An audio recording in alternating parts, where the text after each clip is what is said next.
Hello. പിന്നെ ഞാൻ പാട്ട് പാടുമായിരുന്നു.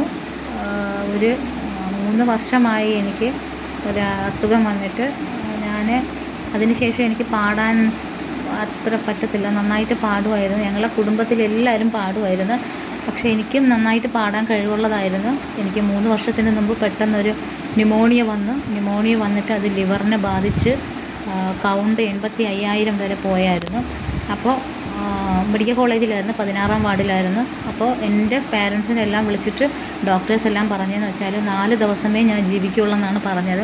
വലിയൊരു അലർജിയൊക്കെ, തലയൊക്കെ ഇങ്ങനെ വലുതായി, കണ്ണൊന്നും കാണാൻ വയ്യായിരുന്നു. അപ്പോൾ എല്ലാവരും വിചാരിച്ചു ഞാൻ മരിച്ചു എന്ന് വിചാരിച്ചു. 4 ദിവസമേ ഉള്ളൂ, ഞാൻ മരിക്കുമോയെന്ന് തന്നെയാണ് എല്ലാവരും വിചാരിച്ചിരുന്നത്. പക്ഷേ എനിക്ക് ആരെയും കാണാനും വയ്യായിരുന്നു. എനിക്ക് ആരെയും മുഖത്ത് നോക്കാനും പറ്റില്ല. എൻ്റെ മുഖം മൊത്തവും ഒരുമാതിരി എന്താ പറയാമെന്ന് എനിക്കറിയത്തില്ല. വല്ലാത്തൊരു വികൃത രൂപമായിരുന്നു ഞാൻ ഇങ്ങനെ ആയിരുന്നില്ല ഇതിന് മുമ്പ്. നല്ല ആക്റ്റീവായിരുന്നു. പക്ഷേ പെട്ടെന്ന് എനിക്ക് അങ്ങനെ വന്നു. ഞാൻ മരിക്കുമല്ലോ എന്ന് വിചാരിച്ച് 4 ദിവസത്തെ ഡേറ്റ് മാത്രമാണ് ഡോക്ടേഴ്സ് എല്ലാം എൻ്റെ ആൾക്കാരോട് പറഞ്ഞത്. അപ്പോൾ ഞാനും വിചാരിച്ചു ഞാൻ മരിച്ചു പോവും എന്ന് തന്നെ തീർച്ചപ്പെടുത്തി. പക്ഷേ ഞാൻ വിശ്വസിക്കുന്ന എൻ്റെ ദൈവം എന്നെ ഉയർത്തെഴുന്നേൽപ്പിച്ചു.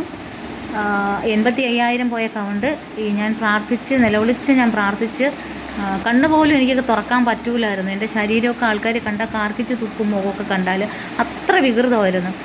അപ്പോൾ എന്തോ ഭാഗ്യം കൊണ്ട് ഞാൻ അവിടെ ഈ 4 ദിവസം പറഞ്ഞു പോയതിൻ്റെ പിറ്റേ ദിവസം ഞാൻ പ്രാർത്ഥിച്ചതുകൊണ്ട് എൻ്റെ കൗണ്ട് 85,000-ൽ നിന്ന് നേരെ കുറച്ച് അത് അത്ഭുതമെന്ന് പറയാം.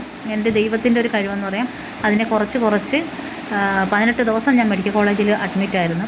അപ്പോൾ അത് കുറഞ്ഞ് ലാസ്റ്റ് നോർമലിലേക്ക് വന്നു. ഡോക്ടേഴ്സിന് പോലും അത്ഭുതം തോന്നി.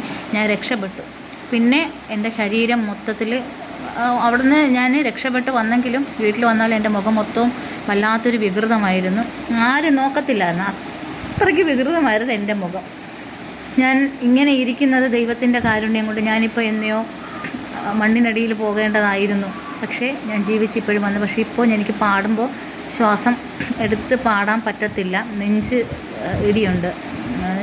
അപ്പോൾ ഇപ്പം ഞാൻ നിങ്ങളുടെ മുമ്പിലിരുന്ന് ഇങ്ങനെ സംസാരിക്കുന്നത് ദൈവത്തിൻ്റെ കാരുണ്യം കൊണ്ടാണ്. ഞാൻ മരിച്ച് ജീവിച്ച് ഉയർത്തെഴുന്നേറ്റ് വന്നൊരു വ്യക്തിയാണ് ഞാൻ. അതുകൊണ്ട് പാട്ട് പാടിയിട്ടതിൽ എന്തെങ്കിലും തെറ്റുണ്ടെങ്കിൽ നിങ്ങൾ എനിക്കതിന് കമൻറ്റ് ബോക്സിൽ ഒന്ന് പറയണം. എനിക്ക് പാടാനിപ്പോൾ അത്രയ്ക്ക് കഴിയുന്നില്ല. ഞാൻ പാട്ട് പാടുമായിരുന്നു. ഞാൻ സ്കൂളിലും കോളേജിലൊക്കെ പഠിക്കുന്ന സമയത്ത് നന്നായിട്ട് പാട്ട് പാടി ഞാൻ കലോത്സവത്തിന് വരെ പാടി ഞാൻ പ്രൈസ് മേടിച്ചതാണ്. പക്ഷേ ഇപ്പോൾ എന്നെക്കൊണ്ട് പാടാൻ ഇത്രത്തോളമെങ്കിലും എനിക്ക് പറ്റുന്നുണ്ടല്ലോ.